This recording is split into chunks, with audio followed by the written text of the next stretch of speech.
திருவண்ணாமலையில் உள்ள குன்றில் மீண்டும் பூஜை செய்ய முயன்ற நித்யானந்தாவின் சீடர்களை அப்பகுதி மக்கள் விரட்டியடித்தனர்.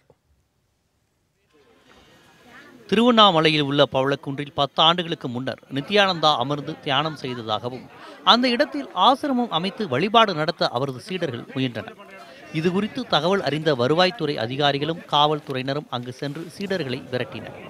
This is government Porambok. I cannot allow anybody to encroach or occupy this place.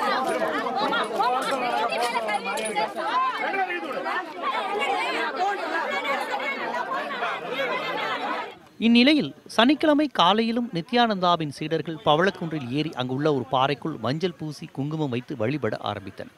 அந்த பாறையில் தான் 10 ஆண்டுகளுக்கு முன் நித்யானந்தா ஏறி அமர்ந்து தியானம் செய்து ஞானம் பெற்றார் என்றும் அவர்கள் கூறினர். இதுகுறித்து தகவல் அறிந்த அந்த பகுதி மக்கள் அங்கு சென்று சீடர்களை விரட்டினர். அந்த பாறை மீது மக்கள் அமர்ந்து பூஜைகள் நடப்பதை தடுத்து நிறுத்தினர்.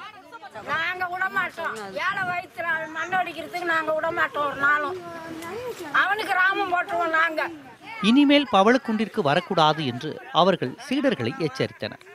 பூஜை பொருட்களுடன் வந்த சீடரையும் அவர்கள் திருப்பி அனுப்பினர்.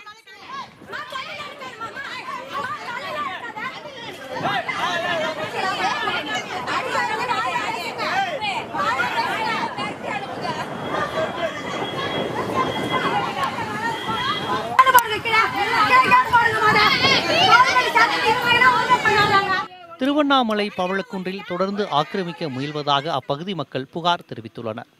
இனிமேலும் சீடர்கள் ஆக்கிரமிப்பதில் ஈடுபடுவதை தடுக்க காவல்துறையினர் உரிய நடவடிக்கை எடுக்க வேண்டும் என்றும் அவர்கள் கோரிக்கை விடுத்துள்ளனர்.